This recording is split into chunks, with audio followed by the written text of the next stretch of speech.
செயலாளராக பிரதீப் யாதவ் நியமனம் செய்யப்பட்டிருக்கிறார். சமூக நலத்துறை இயக்குநராக ஆர் லில்லி நியமனம் செய்யப்பட்டிருக்கின்றனர்.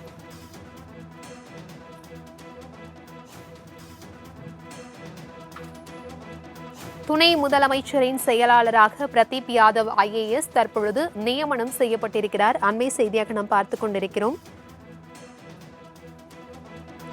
உயர்கல்வித்துறை செயலாளராக கோபால் IAS நியமனம் செய்யப்பட்டிருக்கிறார்.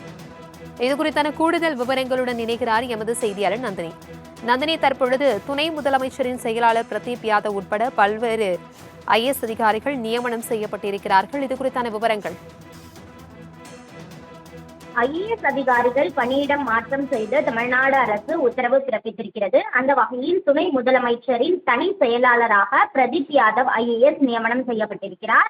அதேபோன்று பல்வேறு துறை செயலாளர்களும் மாற்றம் செய்யப்பட்டிருக்கின்றனர். அண்மையில் புதிய அமைச்சரவை இடம்பெற்ற நிலையில் தற்போது உயர்கல்வி உள்ளிட்ட பல்வேறு துறைகளின் செயலாளர்களும் மாற்றம் செய்யப்பட்டிருக்கின்றனர். உயர்கல்வித்துறை செயலாளராக கோபால் IAS நியமனம் செய்யப்பட்டிருக்கிறார்.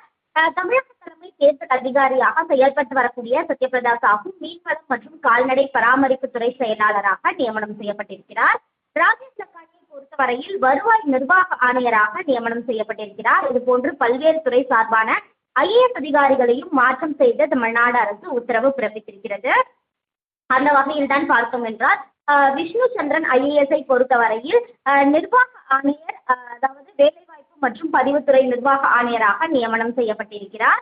அதே போன்று பார்த்தோம் என்றால் லில்லி IAS பொறுத்தவரையில் சமூக நலத்துறை ஆணையராக நியமனம் செய்யப்பட்டிருக்கிறார். உள்ளிட்ட பல்வேறு IAS அதிகாரிகளும் அவ்வப்போது மாற்றம் செய்யப்படுவது வழக்கம். நிர்வாக காரணங்களுக்காக IAS அதிகாரிகள் மாற்றம் செய்யப்படக்கூடிய நிலையில் தற்போது பல்வேறு துறை சார்பான IAS அதிகாரிகளையும் மாற்றம் செய்து தமிழ்நாடு அரசு உத்தரவு பிறப்பித்திருக்கிறது.